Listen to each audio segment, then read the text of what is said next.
Palácio da Brejoeira, Monção.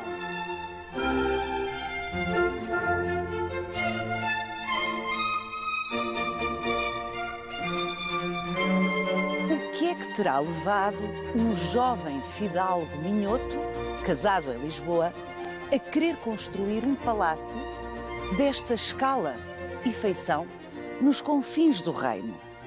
É que em 1806, esta propriedade só estava perto de Monção, uma pequena vila. Braga ficava à distância de um dia a cavalo.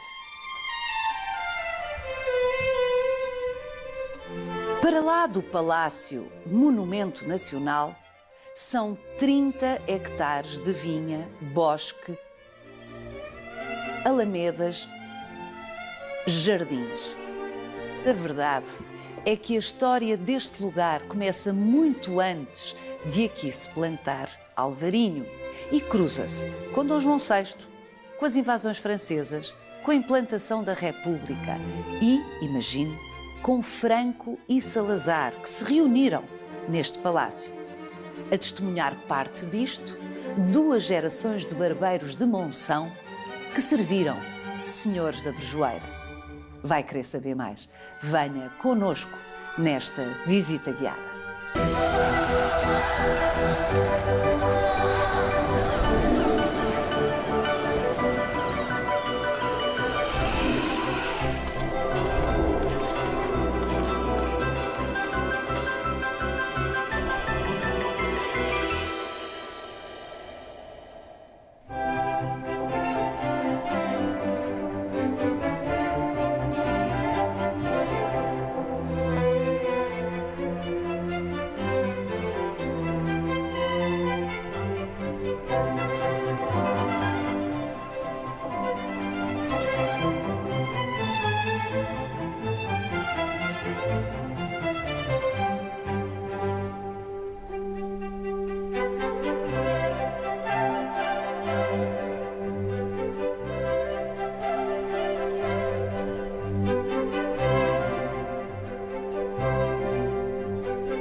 Palácio impressionante.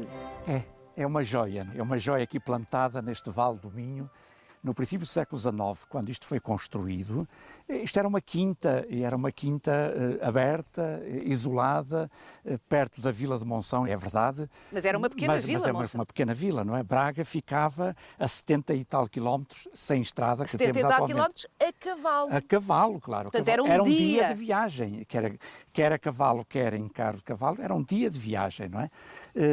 Portanto, quando a construção se começou a fazer, terá causado um grande impacto neste meio, porque uma coisa nunca vista, não temos aqui palácio à volta semelhante, e é uma reprodução quase do Palácio da Ajuda de Lisboa. É um neoclássico, portanto o desenho fundamental, com aspectos ainda tardo-barrocos, como a decoração das janelas, é? Exatamente, mas tem toda a razão, lembra o Palácio da Ajuda. E hoje a imponência é muito maior com esta entrada fantástica que temos aqui à nossa frente. Mas esta entrada só começou a ser feita a partir de 1912, por volta disso. A quinta não era morada e, portanto, só começou a ser morada e a entrada a ser feita por aqui quando a estrada que dá de Marcos de Valdevez, Braga, que é de 1870, 70 e poucos. Não é? Então, nessa altura, os novos proprietários, que já não era a família original, é que mandam fazer esta entrada monumental, que ninguém diria que não é original. Pois, mas aqui ganhou outra visibilidade. Outra imponência. Outra imponência. Quer ver a entrada principal? A original. A original. Vou segui-lo.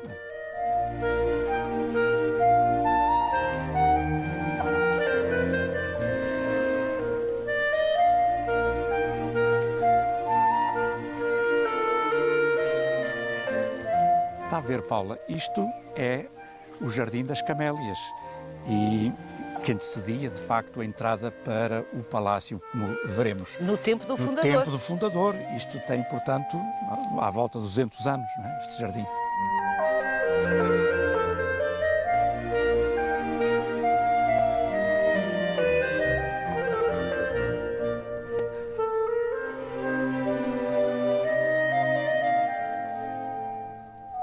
Quando as camélias estão floridas, é uma experiência.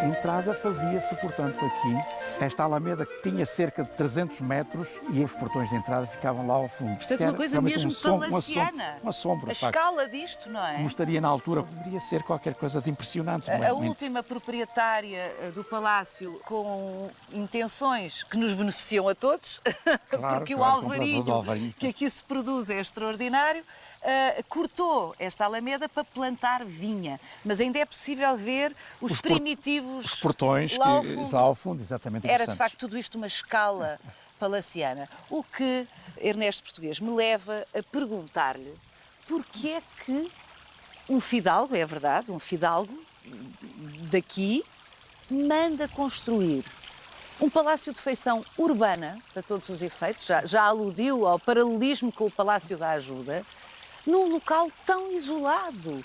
Porque é que simplesmente não conservou o solar minhoto, nobre, que aqui existia? Luís Pereira Velho de Moscoso nasceu aqui na Brejoeira, não eram nobres, mas era uma família abastada. Esta quinta era a quinta do Vale da Rosa, portanto, uma propriedade importante aqui nesta zona. Entretanto, ele tinha parentes em Lisboa, onde passava temporadas. A própria tia dele tinha casado em Lisboa, que depois foi sogra também, tia e sogra. Luís Pereira Velho de Moscoso casou com uma filha dessa tia, não é? E, portanto, viveu em Lisboa e viveu muito com as famílias da alta sociedade, da alta nobreza e, com certeza, que ele quis também, de alguma forma, trazer um pedacinho de Lisboa para aqui, para a sua quinta, não é? Até porque começou a ter possibilidades financeiras, porque os pais, entretanto, tinham morrido. E ele tinha herdado a quinta do Val da Rosa, não é? Quando casou, os pais da mulher também já tinham morrido, ela é herdada. Se calhar também quis mostrar aqui a esta terra, a estas gentes, um bocadinho do seu poder, ostentar o novo estatuto que tinha. Não é? Os pais da mulher tinham estado no Brasil, os pais e os tios, e trouxeram de lá a fortuna, tanto construíram o que é hoje conhecido, o Largo do Caldas, aquele grande palácio que ainda hoje existe. Era uma família... Era o apelido, de resto, da família. Da família, os Caldas, não é? Era, de facto, uma família abastada.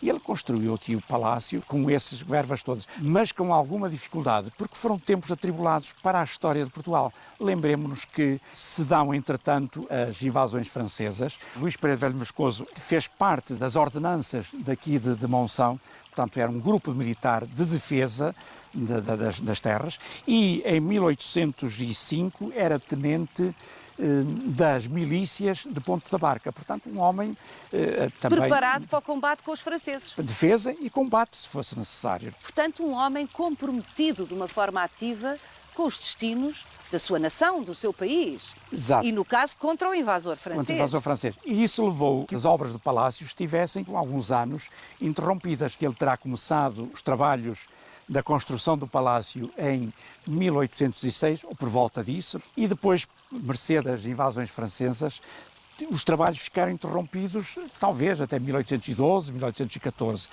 Entretanto, isso também foi agravado pela saída da corte para o Brasil e, portanto, tudo isto terá interferido na própria construção. Os trabalhos foram-se prolongando por vários anos, tendo terminado, eventualmente, 1834, 36, não há uma data exata. O fidalgo, Luís Pereira Velho de Moscoso, faleceu em 1837. Ou seja, logo depois do palácio ter ficado concluído, as obras maiores do palácio. Sim, a estrutura estaria pronta em 1837. O que nos conduz a outra questão, que é curiosa, que são as torres deste palácio. O rei, à época, tinha sempre que autorizar a construção de um palácio desta natureza. E assim foi, Dom João VI autorizou. Mas não era suposto ter 3 torres. Pois, o problema das torres é um problema um bocado controverso. Só tem 3, não tem as 4, não é? E se calhar só devia ter 2. E só devia ter 2, mas tem 3. Porque o rei só autorizou 2 torres, não era? Sim, e de facto nessa altura, quando começou a construção, ainda não teria a habilitação. Essa teria vindo mais tarde, mas as 3 construiu. Enfim, ele tinha ligação direta, como sabemos, a Lisboa, pela influência da própria família que lá vivia, dos Caldas, e ele próprio, também como militar, terá criado, de facto, redes suficientes para construir o palácio com as torres que atualmente tem. E quem foi o arquiteto, o projetista deste palácio? Porque uma coisa é o Luís Velho de Moscoso ter querido fazer aqui um palácio à feição de um importante palácio de Lisboa, no caso da Ajuda.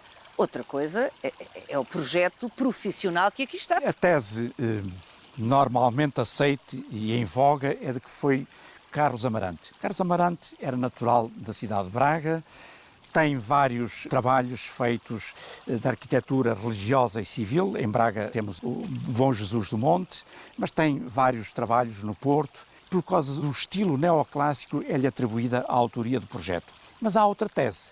Uma outra tese defendida por uma professora da Universidade de Coimbra, Regina Anacleto, que acha que, pela comparação do estilo, que o autor do projeto teria sido José da Costa e Silva, que foi um dos arquitetos do Palácio da Ajuda.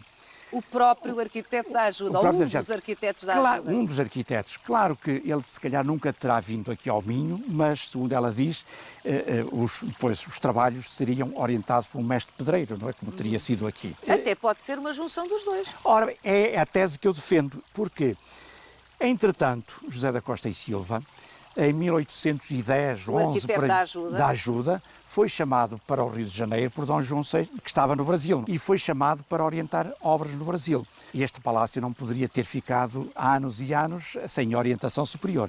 Acontece que o Carlos Amarante, de que já falámos, era também um engenheiro militar.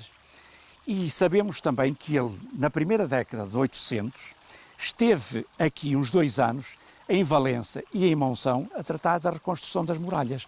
Sendo ele militar, sendo Luís Pereira Velho de Moscoso militar também, é naturalíssimo que se tenham cruzado, não é? Portanto, é muito natural que haja a junção dos dois arquitetos. Ou seja, o José Costa e Silva terá feito o desenho geral do palácio e depois o Carlos Amarante acompanhou e pormenorizou o projeto aqui. E terá continuado por aqueles anos fora. É incrível como não há plantas, nem nenhuma prova, nenhuma assinatura. Em 1882, após a morte do último fidalgo, essa documentação que eventualmente poderia ter existido aqui neste palácio, é muito natural, tenha ido para Lisboa e tenha sido vendida. Hoje, por exemplo, o retrato do Luís Pereira Velho de Moscoso, o fundador, está em Guimarães. Eu não sei se sabia disso, está na pousada de Santa Marinha de Guimarães, numa das salas, está lá o retrato do Luís Pereira Velho de Moscoso. Como é que ele foi lá parar? Pois, naturalmente, como nessa altura, em 1882, foi enviado mobília, roupas, pratas para Lisboa e pinturas, segundo diz o mordomo, terá ido também esses retratos e depois vendidos. Porque se dá o caso de o fundador deste palácio, e há aqui uma dimensão trágica que de alguma forma se vai repetir ao longo das famílias que foram sendo proprietárias deste palácio. Teve apenas 2 filhos, homens, sim, mas um deles demente, portanto inimputável, e o outro que morre sem filhos. Simão Velho de Moscoso.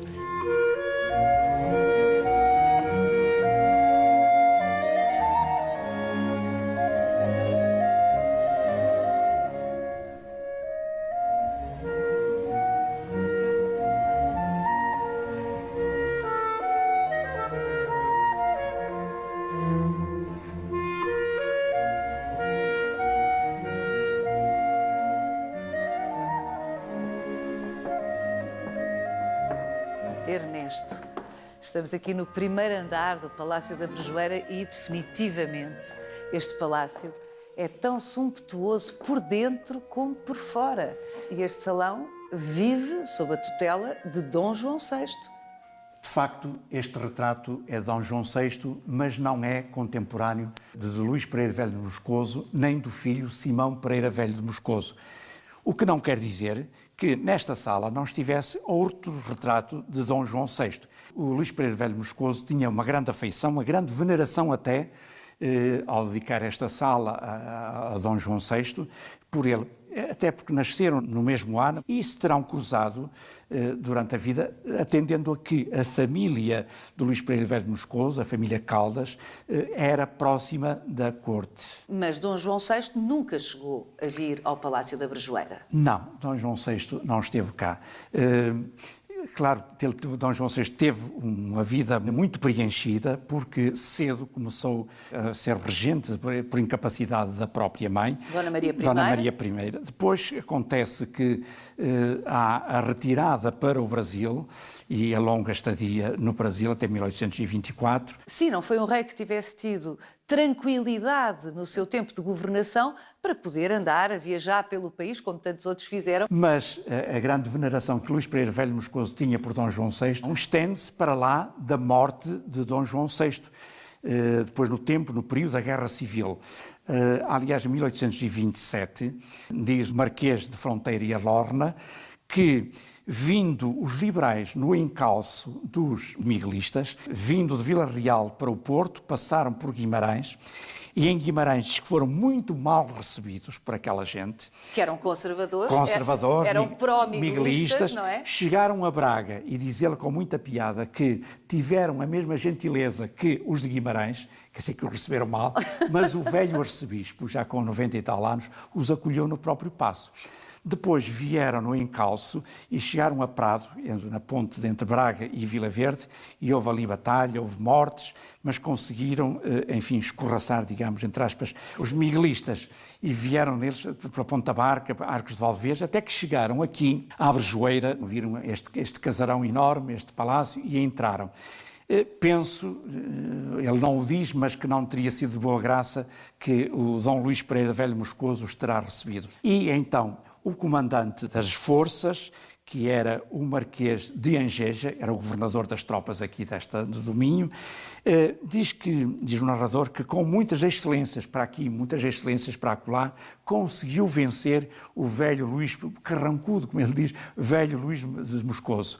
Acabou por lhe oferecer um cavalo, dizendo que aquele cavalo tinha sido montado por Dom João VI. Veja, enfim, e foi de tal maneira a emoção de Luís Pereira Velho de Moscoso que até as lágrimas lhe vieram aos olhos. Assim se aplacou a má vontade em receber as tropas liberais, quando ele era, obviamente, um miguelista. Era um homem conservador, como já se disse. Aliás, a má vontade em acolher os liberais, a má vontade de Dom Luís Velho de Moscoso, foi tanta que o palácio estava gelado. Ele recusou-se a mandar acender os fogões de sala para aquecer o palácio, que evidentemente devia ser muito frio no inverno, não é? E só depois dessa oferta desse cavalo é que ele então acede a tornar a estada dos liberais menos desconfortável em sua casa. Exatamente. Neste palácio ele acolhia maravilhosamente os seus convidados. Ele acolhia, mas as notas e, enfim, os dados que nós temos é que o tempo de maior acolhimento até se repercutiu depois no tempo do filho, do Dom Simão Pereira Velho de Moscoso. Recebia personalidades de várias partes. Sabemos que esteve aqui o Duque de Saldanha, esteve aqui o Conde do Porto, o Duque de Ossuna, da Espanha, esteve aqui Dom António Alves Martins, bispo de Viseu, um bispo liberal, que deixou aquela célebre frase: a religião deve ser como o sal na comida, nem de mais, nem de menos. Portanto, um próprio bispo portento nas fúrias pias das populações. Ou beatíficas da época. Isso tem graça. E Dom António da Costa, curiosamente, um homem de Lisboa, da parente do Duque de Saldanha, que quis conhecer o Minho, e diz ele que quando chegou a esta zona, o palácio ainda não tinha os muros, estamos em 1873, ele entrou por aqui dentro, foi muito bem acolhido por Dom Simão e depois escreveu um livro que se chama chama No Minho, exatamente. onde ele descreve isto. Diz aos lisboetas que todos conhecem o Palácio da Brejoeira. E ele, em diálogo, vai dizendo: mas como é que nós conhecemos o Palácio da Brejoeira se nunca lá fomos? Pois vocês basta olhar para o Palácio da Ajuda e ficam a conhecer o Palácio da Brejoeira.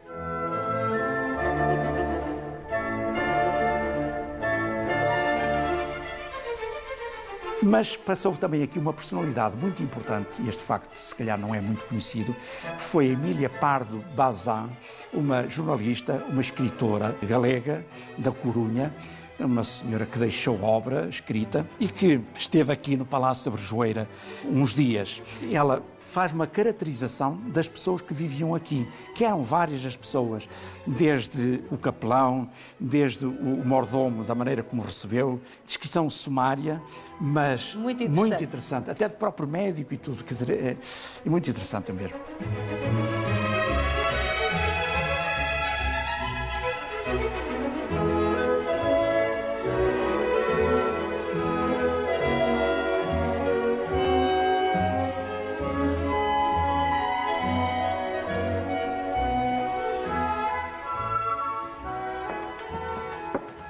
Ernesto, que estranho pensar como essa vida toda que nos descreve, que existia aqui neste palácio, tantas visitas tão ilustres, tanta gente que aqui vivia e que aqui passava, desaparece de um momento para o outro com a morte de Simão, velho de Moscoso, que não deixou filhos conhecidos.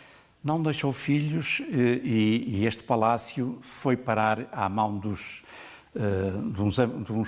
parentes, portanto já primos, um bocado afastados. Diz o mordomo dele que vaticinou que este palácio, passados alguns anos, iria à ruína porque não via ele, mordomo, os seus herdeiros a cuidarem disto e terem possibilidades de o manter. De facto, o palácio não foi à ruína como estava vaticinado, mas quase, porque esteve durante 20 anos fechado a necessitar de obras. E em 1901, Pedro de Araújo conseguiu comprar este palácio e retirou-o do abandono em que ele estava. Pedro de Araújo, que foi um grande comerciante, que aliás foi o presidente da Associação Comercial do Porto, um homem que foi agraciado... Era um homem do Porto. Um homem do Porto, que foi agraciado por Portugal, pela Espanha, pela Suécia, pelas relações comerciais que tinha com esses países, a Espanha e a Suécia. Portanto, era um homem riquíssimo. Um homem rico, mas foi também par do reino, foi deputado às Cortes e foi governador civil do Porto no tempo de Manuel II. Um membro da alta burguesia portuense, claramente. Sim, ele tinha um palacete, inclusive, no Campo Alegre, e soube rodear-se de técnicos credenciados para restaurar este palácio. Um deles foi o arquiteto Ventura Terra, com obras, como sabemos, em Lisboa, muitas obras em Lisboa, mas também em Esposende e cá no Norte, mas sobretudo em Lisboa, que foi o homem que esteve à frente desta recuperação. Uma recuperação, Ernesto Português, que teve o mérito de não trair o espírito original da casa, porque, de facto, se nós observarmos, há aqui muito mobiliário de estilo império que seguramente foi já colocado aqui por Pedro de Araújo, mas que devia ter tido os seus originais império, que foram os tais que foram enviados para Lisboa. Exatamente. Aliás, o Palácio da Brejoeira é um caso de interiores autênticos, ou seja, não se fala só de mobiliário, fala-se, por exemplo, desta coisa extraordinária que é este papel de parede.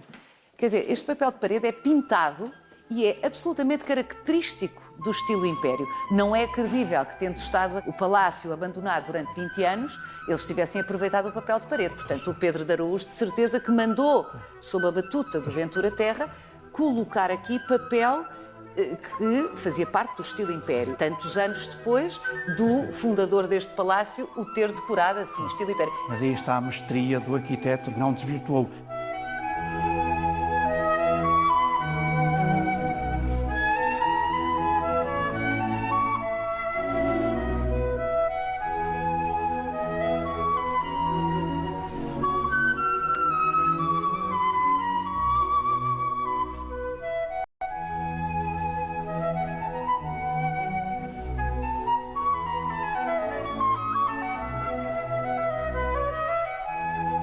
Pedro de Araújo gastou com certeza uma fortuna, não é?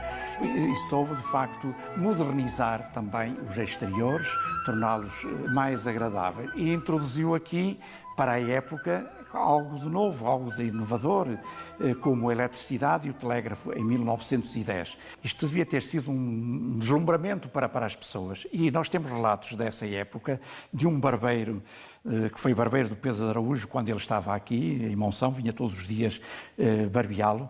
Ele contou, o tal barbeiro, António Sá Vieira, que ficou uma das vezes, um dos dias, antes da inauguração, ficou aqui até ao anoitecer, para ver o efeito das luzes. É um facto curioso, sabe? Porque esse barbeiro, bem, junto do barbeiro sabe que aconteciam muitas coisas. Não? O barbeiro iam as pessoas importantes da terra, iam na altura os militares que passavam por aqui para fazer a inspeção dos mancebos, que para incorporar... Ele vivia em Monção. Ele vivia em Monção.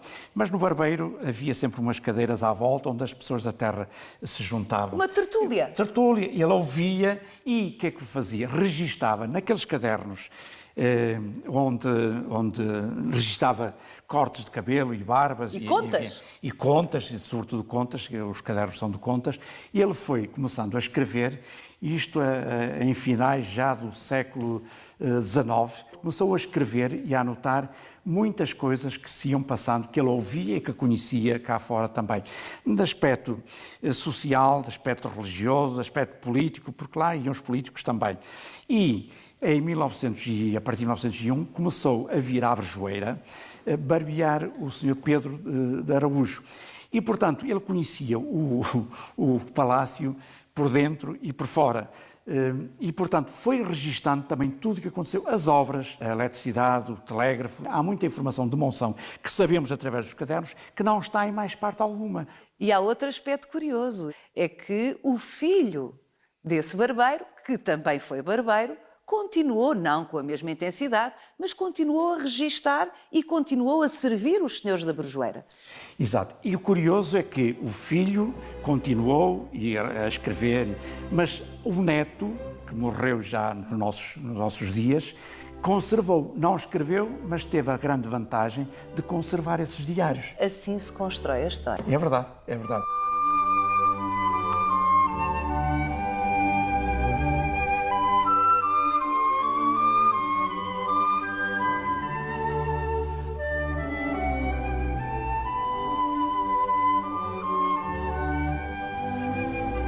Paulo, agora vou-lhe mostrar uma outra inovação daqui do Palácio do tempo de Pedro de Araújo, o Jardim de Inverno. Que beleza! E além disso temos aqui também um busto do nosso último rei, Dom Manuel II. Dom Manuel II porquê? Não consta que ele tivesse estado cá. O tio, sim, o Dom Afonso de Bragança, o irmão mais novo de Dom Carlos, esteve cá, o Arreda, não é? Esteve cá. Mas chamavam-lhe Arreda, Paredes, porque tinha carro, era uma novidade incrível, e as pessoas tinham medo, não é? E quando ele passava diziam Arreda, porque ele ia à estonteante velocidade de 15 km/h ou qualquer coisa. Ele esteve aqui na Brejoeira, ele veio, segundo diz o barbeiro, como já falámos, ele veio do Porto aqui de automóvel, ficou daqui de um dia para o outro.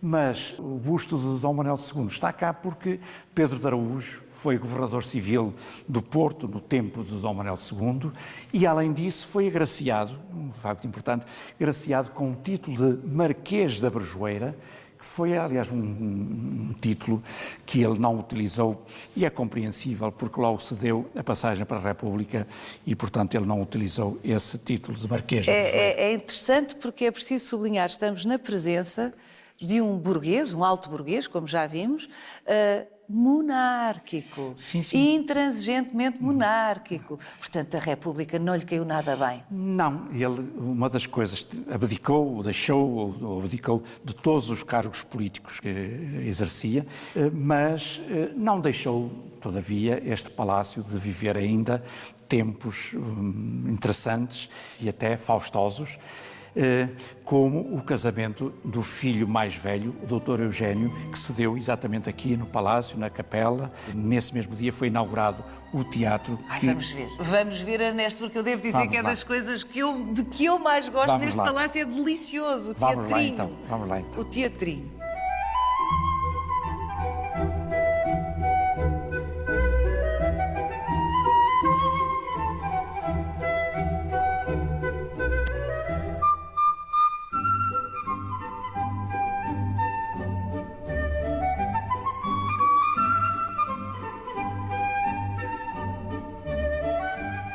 Ernesto, isto é uma miniatura perfeita de um teatro profissionalíssimo. Pois, até temos aqui, na boca de palco, a Caixa do Ponto, não é? Exatamente, não fosse alguém esquecer-se do texto, E incrível. o cenário também a mostrar o próprio Palácio da Brejoeira. Mas não teve muito uso, este maravilhoso teatro. Temos notícia, pelo menos, do nosso barbeiro, mais uma vez, de que foi inaugurado no dia do casamento do Dr. Eugênio, filho do Pedro de Araújo, em 1913.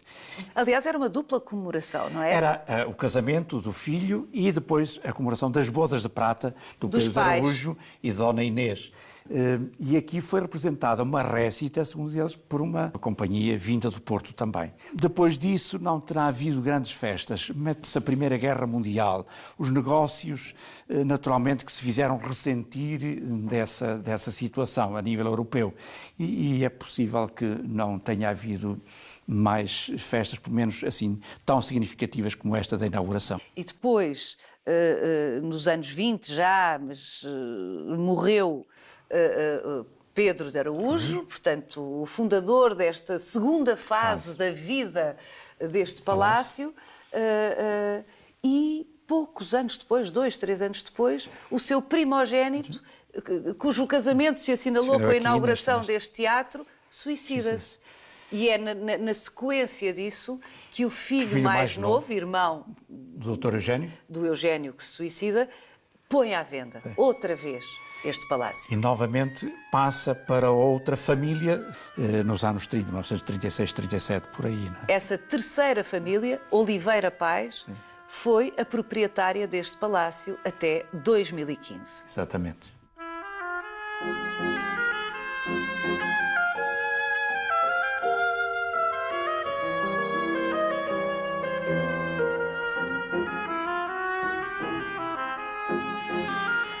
Ernesto, esta propriedade, temos estado centrados no palácio por razões evidentes, porque é tão impressionante que é irresistível. Mas esta propriedade, toda ela, é espantosa. Estamos a falar de 30 hectares.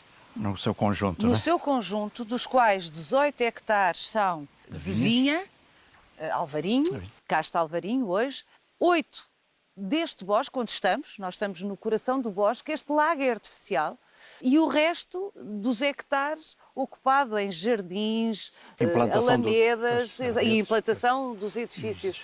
E isto é obra do Pedro de Araújo, portanto, dos princípios do século XX. Por trás disto está um paisagista que Pedro de Araújo contratou. Portanto, contratou o Ventura Terra para o palácio. E depois para o bosque. O Jacinto de Matos, um horticultor, paisagista do Porto, que fez o ordenamento de toda esta mata, não é? E daí termos hoje estas formas, porque senão não teríamos, se fosse feito de qualquer maneira. Aí está, de facto, o grande valor do Pedro de Araújo ter rodeado de técnicos credenciados que lhe deram este. Não, é absolutamente espantoso. E depois as árvores aqui introduzidas. Eu estou a ver aqui uma sequoia, que é qualquer coisa notável, mas é uma das. Há ali outro conjunto plantado, mas há muito mais árvores araucárias, cedros atlânticos, um papiro. É um conjunto interessantíssimo de ser visto e, aliás, todo o conjunto está perfeitamente a par de outras construções, de outros parques que há em casas nobres, em palácios, enfim, espalhados pelo país e pela Europa, não é?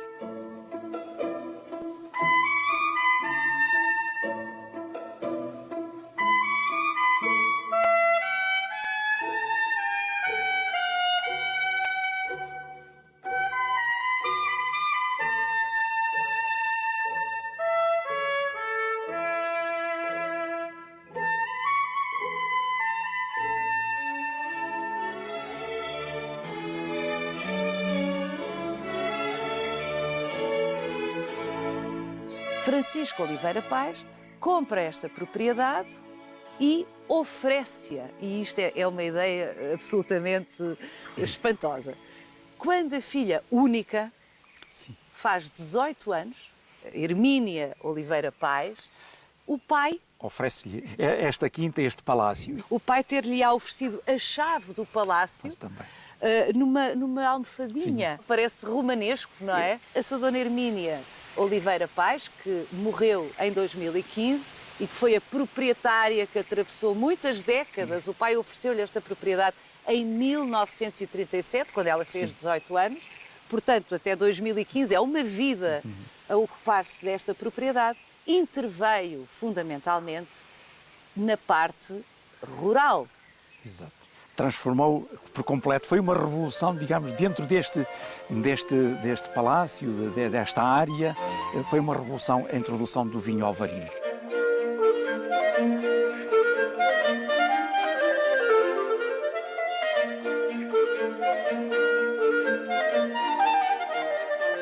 Estamos agora exatamente no local da plantação das primeiras vinhas de alvarinho no ano de 1964 pela Dona Hermínia Paes.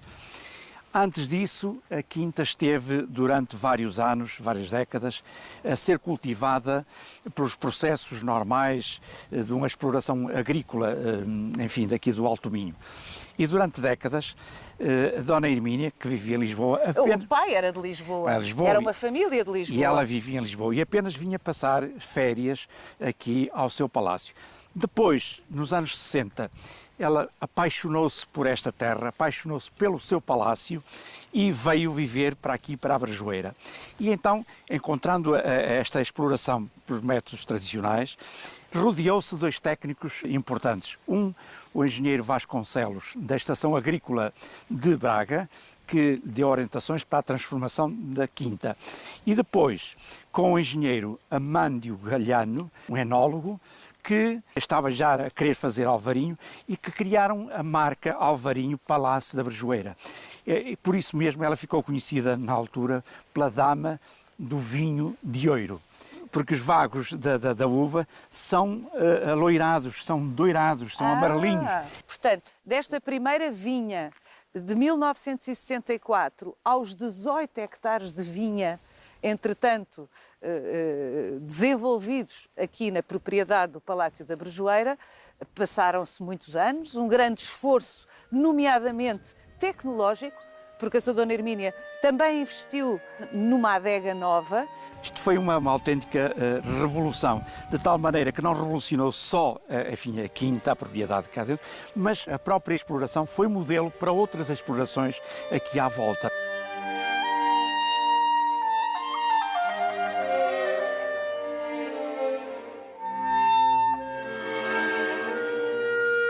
Em relação ao palácio, Ernesto, ao que sabemos, a sua Dona Hermínia, durante esse período que ainda se manteve em Lisboa, essas décadas, e que não se instalou aqui, vinha nas férias, recebia muito bem, davam-se festas, acolhiam-se hóspedes e, de facto, era maravilhoso, como não podia deixar de ser, estar aqui nesta propriedade do Palácio da Brejoeira. Mas ela, de facto, vinha pouco e chegou a emprestar a propriedade para ocasiões muito atípicas e inesperadas. Abriu o palácio, por exemplo, em 1950 para um encontro histórico, um encontro que ficou de facto bem marcado entre Salazar e Franco. Foi na casa de jantar que eles reuniram. Reuniram exatamente na sala de jantar. Não é? Aliás, a sala de jantar, pela dimensão da mesa que lá está, foi um lugar de encontros, de muitos encontros, não só de Salazar com Franco, mas com outras personalidades e com outros hóspedes que já no passado, no tempo de Dom Simão, sobretudo, havia reuniões ali à mesa. O Marquês de Fronteira e Alorna dizia que o Palácio da Brejoeira, quando passaram por aqui em 1827, dizia que o palácio estava no meio do deserto. Ora bem, nós olhando à nossa volta, que estamos a percorrer, vemos verdura e mais verdura. O próprio Torga, que passou por Miguel Torga, dizia que o Minho é verde, verde, verde, até o vinho é verde.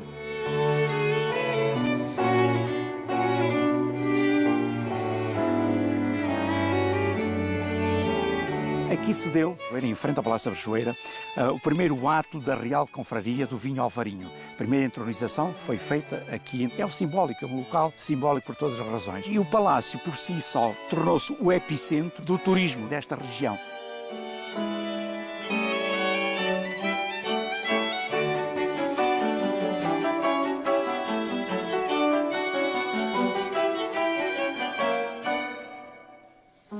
Siga-nos no nosso sítio e na nossa página de Facebook, onde encontra este e os outros episódios do Visita Guiada.